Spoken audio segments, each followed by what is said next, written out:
Hello বন্ধুরা, আসসালামু আলাইকুম। আবারও বরাবরের মতো আপনাদের সাথে আছে আমি সাইফুল ইসলাম।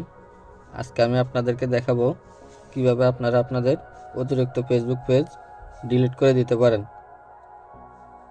তাহলে চলুন ভিডিওটি শুরু করা যাক। ভিডিওটি শুরু করার আগে বলবো, আপনারা যদি আমার চ্যানেলের নতুন দর্শক হয়ে থাকেন তাহলে ভিডিওটিতে একটি লাইক এবং সাবস্ক্রাইব করে দিবেন। আর যারা অলরেডি সাবস্ক্রাইব করেছেন তাদেরকে অসংখ্য ধন্যবাদ। আমরা শুরুতে চলে যাব আমাদের ফেসবুক অ্যাপ্লিকেশনে।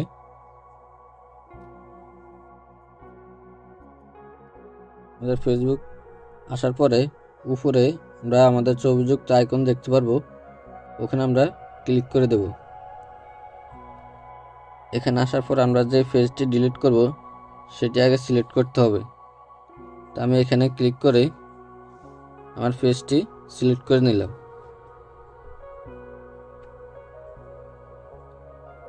এখন আমি আমার ফেসবুক পেজে আছি।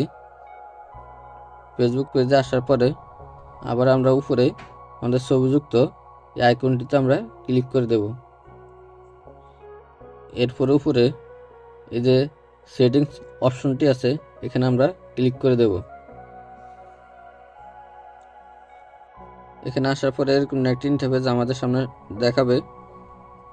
এখানে আমরা পার্সোনাল ডিটেলস এই অপশনে আমরা ক্লিক করে দেব। এরপর নিচে আসলে আবারও দেখতে পারবো পার্সোনাল ডিটেলস এই অপশনে আমরা আবারও ক্লিক করে দেব।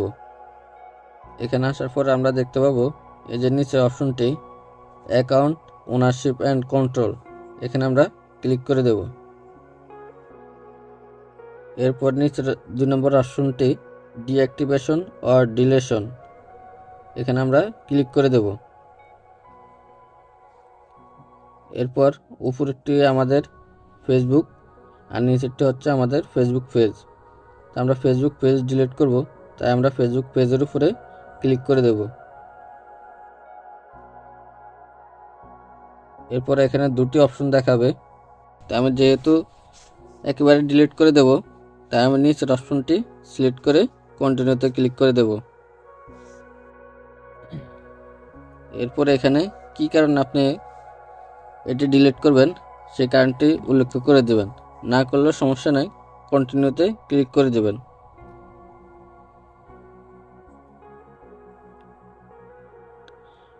এখানে আসার পরে আবারও কন্টিনিউতে ক্লিক করে দেবেন।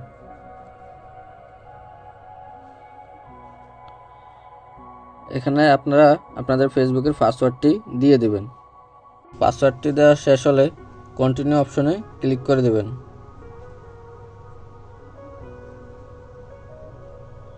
এরপর ডিলিট প্রোফাইল এখানে ক্লিক করে দেবেন।